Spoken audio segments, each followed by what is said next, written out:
MZTV. The purpose of dreams and sexual fantasies. Now see, I put sexual in there just to get the hits, but I am going to talk about it. I'm going to talk about all fantasies, not just sexual fantasies. But this sounds so good together. Sexual fantasies that I put it in there. I'm doing this to help many people out there who feel guilty. Guilty about thoughts. Guilty even about their dreams. Guilty about their imaginations. As if they can really control any of these things to any extent. Like, can you perfectly tell yourself what to think? Or do you sometimes go into fear mode? Do you sometimes go into anger mode? Do you sometimes go into evil imagination mode? Oh, and I'm going to show you a mistranslation from the King James Version that really kind of messes up our fun down here. Or whatever fun we could possibly have. This is Martin Zender, and I would like to welcome you to another edition of MZTV. It is always my pleasure to talk to you. It's a highlight of my day. It's great fellowship. Speaking of fellowship, everybody who has not signed up for Richmond yet. Richmond Conference, Memorial Day. If you've never been to a conference, you've got to do this before the snatching away. Now, if the snatching away happens before the conference, we're good with that, right? We're all good with that. Okay, so I need you to text Greg Davis, unirec@protonmail.com. Proton Mail. This is matter, proton. This is the stuff of life, the stuff of motion, the stuff of substance. Yes. UNIREC @protonmail.com. This is a sign that you're supposed to go to the conference. This is a sign. Text him and say, yeah, I'm going to go. That's it. Okay, you convinced me. I'm crazy if I miss this. So there you have that. Now,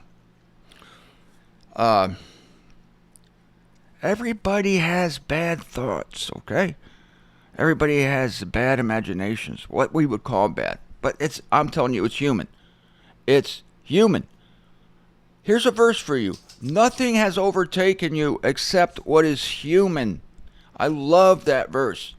If you feel overtaken by an obsessive thought or something, do you know why it's obsessive? It's because you're constantly telling yourself you can't think it. That's why it's an obsessive thought or an obsessive fantasy. You think you're being held captive by it. It's only because you let it captivate you. No, it's not that you let it captivate you. It's you let it think. You let it think that it has you captive. But I'm going to hammer you with a verse here. Galatians 5:1. For freedom, Christ frees you. For freedom, Christ frees you. So you are free from any guilt you might think, even for conscious thoughts, conscious ideas. For instance, some of you, I hear rumors out there, some of you fantasize about getting revenge on somebody that you don't like. You just fantasize about getting revenge. You can't seem to help it. And of course, I would say, well, that's not very nice. You know, love the person instead. But if you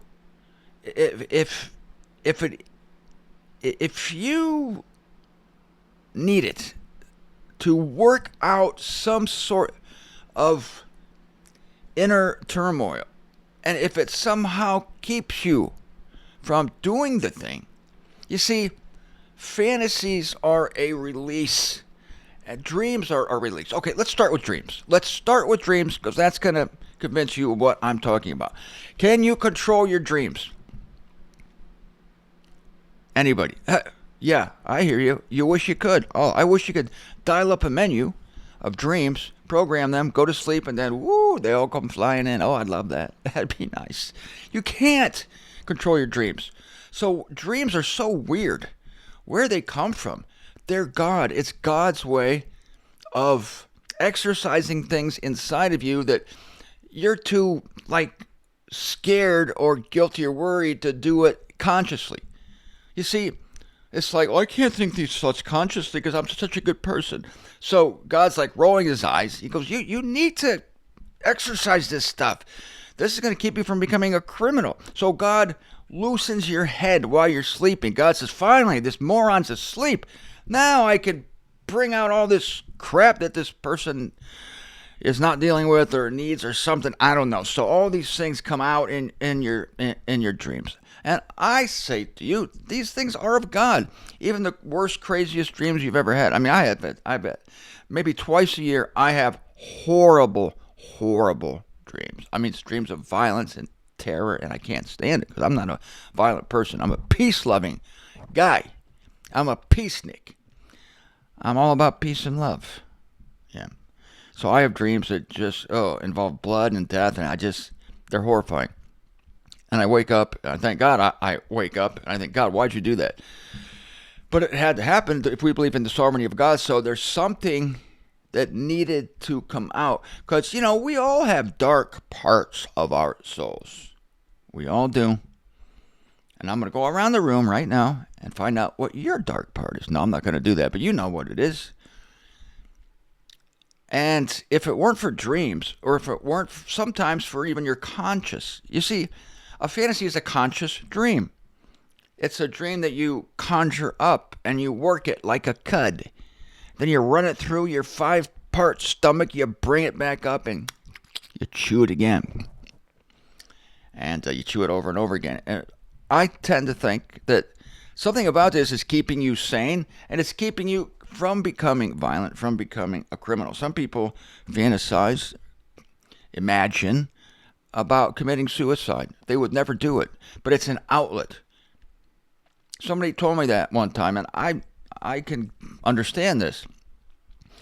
It was a relief for them to think that, their problems in life, their trials were so bad that it was a relief to them to think that they could end it at any moment. Anytime they wanted to, they could actually end it. And that's true. You can. You can be done with your problems in 10 minutes if you have the means to do it. And some people like to think about that. I've thought about it. And it is a relief to think about. Some people spend hours thinking of how they're going to do it, how they would do it, and this and that, and they really, it's therapeutic. But it's not therapeutic if you feel guilty about it. You feel guilty.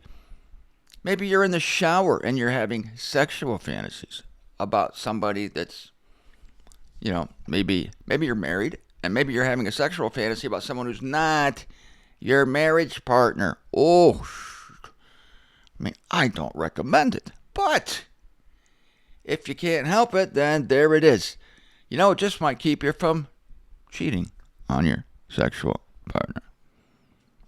So, it's the guilt, and it's the worry that whatever imagination whatever thought you think, whatever imagination you have, whatever, even in your dreams, to think that God is just rolling his eyes. God can't believe you thought. God can't believe that you're fantasizing about the neighbor lady naked. God can't be rolling his eyes. What am I going to do with this person? That's ridiculous. You're justified, okay? You're justified. And you're better off thinking about it than doing it. And you take all its power away when you just think about it, and you spend 5 glorious minutes in the shower thinking about it, and then you're done with it. And you don't think about it again till the next shower or whatever. You don't even have to think about it again. See, I totally have thoughts and fantasies, even sexual fantasies. Yes, I do, just like the rest of you. It's true. The rumors are true. But I don't worry about it. In fact, I love them. I absolutely love them. And I realize that Jesus Christ and God gave me these things to help me. And so the big thing is to not condemn yourself in that thing which you approve. I'll put the verse down here. It's in Romans. There's a thing or things that you should think concerning them, like, oh, this is fun. God gave me this. And it's the guilt, it's the religious guilt that actually makes the thing into a monster. It builds it into something bigger than it would be if you just indulged it and went on your way. And just do it and go on your way. Don't obsess over it. And when I say obsess over it, I don't mean obsess over the thing itself. I mean obsess over the guilt of the thing. Obsess over thinking that God is disappointed in you. God is rolling his eyes. God can't believe you. You would do something like that or think something like that. But hey, I would knock on God's door and say, hey, God, you're kind of like in charge of my dreams because I'm not even conscious. What are you doing to me here? God's like, I'm trying to. God says this to the religious people, to the people who are guilty, feel guilty about everything. I'm trying to deliver you from some crap in your life by exercising it in your sleep. You need this. So you're not smart enough to do it while you're conscious, so I got to do it while you're unconscious. The trick is to do it while you're conscious, which is also known as fantasizing or imagining. Some people go the other way, like they imagine being a movie star. This is really evil. Oh my God. But, yes, it's true. Some people sing in the shower because they sound good, because of the reverb in there, off the tiles, off the porcelain. I get it. I invented rap music. People don't realize this. I invented rap music.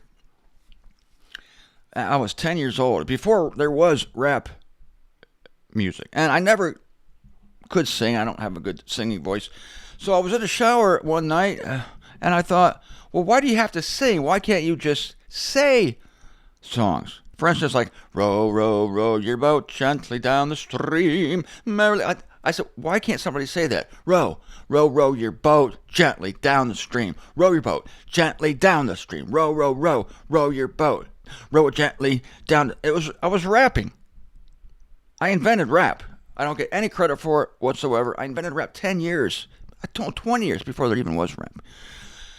So imagine you're a movie star. Go ahead. Imagine you're Celine Dion. Just go for it, Have fun. Don't feel guilty about it. But there's a verse that the Killjoys will bring to you. Killjoys. And I quote it out of the King James Version first, from 2 Corinthians 10:5. Casting down imaginations and every high thing that exalteth. Oh, you throw that word exalteth in there, that's a real guilt swinger right there. Every high thing that exalteth itself against the knowledge of God, and bringing into captivity every thought to the obedience of Christ. Every thought. God, can I start Monday? I'd like to enjoy the weekend. Yeah, right. All right, this sounds like a tall order that no one could possibly do. And if you read it in the KJV, that's exactly what it is. But now let's look at it from the Concordant Version. Because the Concordant Version doesn't use the word imaginations, because that's a bad translation. Shame on you, KJV. And probably every other English version does that. So, what I want to do right now, I want to go to the Concordant Version. I'm going to go to Concordant Version, 2 Corinthians 10. Verse 5, let's start with verse 4. For the weapons of our warfare are not fleshly, but powerful to God toward the pulling down of bulwarks. Bulwarks. The biggest bulwark, the biggest wall of resistance in your life is thinking that your thoughts can condemn you, or your imaginations, if they're off a little bit, can condemn you. It's Satan blaming. Sending on you guilt. That's the actual bulwark that we need to pull down. Not your fantasy of being a movie star. That's just this little, it's mind candy. Mind candy. Sexual fantasies. Mind candy. Fantasizing about how you would kill yourself. Mind candy. Don't let it bother you. That's the problem. That's the problem is when you let it bother you. It may be bothering of itself, yes. But don't be bothered about the fact that it's bothering. See, don't be bothered. Just like I always say, don't worry about being worried. Are you worried? Then just be worried. Don't compound it by being worried that you're worried. Next thing you know, you're going to be worried about the fact that you're worried that you worry. It's just on and on it goes. It's ridiculous. Stop it. Before I go to the Concordant Version of this, do you know what I do? If I think something that's like really nasty, oh God, that's really nasty. Woo! Nasty in a good way, right? Okay. No, I'm not going to use it because I don't consider that a sin. Let's say I think of something that I actually consider a sin. Like, let's say I'm so angry at somebody, I just want to punch them in the face so hard that my fist goes through the frontal lobe into the brain, through the brain, and out the back of the cranium. And I just want to... That's it. If I did that, it would be sinful. So, do you know what I do with that thought? I crucify it. Do you remember? I've taught on this many times. Crucifying it doesn't mean I don't tell it that I'm never going to do it again, or I don't tell myself that I'm never going to think that again. It's just that I take something that Satan could easily hold up to my face and say, how could you think that this is evil? To hit somebody through their frontal lobe? Put your fist through their brain, including the medulla oblongata, and have your fist go through the back of the cranium? Possibly around C1? And Satan will hold that up to your face, rub it in your nose like dog poop. Smell it, smell it. You know what I do? I crucify that thing. That's why Jesus died, for shit like that. I crucify it in that I don't let it yell at me. I just say, oh, thanks, Jesus died for that. And then that's it. It's done in 2 seconds. Oh, Jesus died for that. That's what's called crucifying the flesh. Crucifying the flesh is not trying to tell you how not to sin. It's what you do with the sin after it's manifest. I mean, that thought, it's a sinful thought. But I might indulge it, and then I just let it go. I said, oh, that sucked. Thank God Jesus died on the cross. Thank God, that's what that's for. Jesus Christ dying on the cross to take away your sins is so you can do that. It's so you can just let it go away. No matter how sinful it is. Let it go away, let it go away, let it go away. That's why the Apostle Paul could say, I live my life with a good conscience before God. He said that to Timothy. What? A good conscience before God? Wasn't this guy a killer? Yeah. How does he have a good conscience? Crucified that shit. Crucified. That's what that means, you see. All right, so I'm going to quote the King James thing again, because by this time you've forgotten all about it. Then I'm going to have to go. I'm sorry. 2 Corinthians 10:5. Casting down imaginations and every high thing that exalteth itself against the knowledge of God, and bringing into captivity every thought to the obedience of Christ. All right, scary stuff. Now, Concordant version, same passage. Pulling down reckonings. Reckonings. It's the overall way you think, not these little specific nasties that you indulge in. This is the overall how you think. Pulling down bulwarks and every height. No, pulling down reckonings. The bulwarks went before. I should start with verse 4 again. The weapons of our warfare are not fleshly, but powerful to God. Not fleshly. There you go. Our weapons aren't fleshly. So you're not supposed to fight this stuff with the flesh, because it's a losing battle. It's stupid. The weapons of our warfare are not fleshly, but powerful to God toward the pulling down of bulwarks. And the bulwarks, the big wall of resistance, is Satan holding it in your face and saying, you're justified? After thinking that? You have that sexual fantasy every night and you think you're justified? Oh my God, that's a bulwark. We pull it down, not by the fleshly means. For the weapons of our warfare are not fleshly, but powerful to God, pulling down reckonings and every height, elevating itself against the knowledge of God, and leading into captivity every apprehension into the obedience of Christ. So there are Christians who, if they knew of our sexual fantasies or of our imaginations of wanting to kill somebody or something like that, if they knew it, they would condemn us for it. And yet, nothing has taken you except what is human, and for freedom Christ frees you. They are actually the ones committing the heinous sin, because they are constantly elevating themselves against the knowledge of God, right? They believe in free will, eternal torment. They love the fact that people are going to be tormented for eternity, and that's their overall apprehension. It's not just a fantasy like they know that their will save them and that God is going to torture for eternity those people just didn't have the wisdom. They had to believe in God. So that is a height, that is an evil reckoning against the knowledge of God. We just have these little things. This is huge. This is nasty. Truly nasty. But the Christians think it's fine. They don't think I got to crucify that, because they think it's well and good and holy and righteous. But it's evil and horrible and terrible and sucky. Leading into captivity every apprehension. See, that's what we want to do. So we lead into captivity every apprehension. What does the King James say? Leading into captivity every thought. My God. My God, no wonder we've condemned ourselves reading this out of King James Version. Bringing into captivity every thought? No. The Concordant Version says, leading into captivity every apprehension, the things you understand. Bringing it into captivity, into the obedience. Don't sweat that word obedience. It's a two-part Greek word. Two-part Greek word. It means under, here. Under. Get the sense of it underneath the bedrock, meaning in here. Just to hear. Hear what Christ is saying. Obedience of Christ is hearing Christ. The Concordant defines that word, that Greek word, as to hear and to heed. To hear.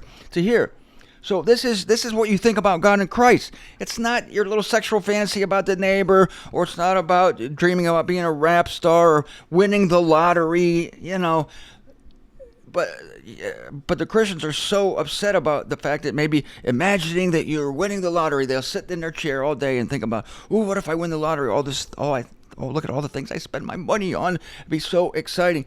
That's nothing. That's piddlings.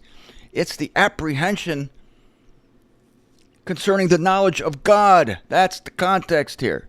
Knowledge of God. Christians have thoughts that elevate against the knowledge of God.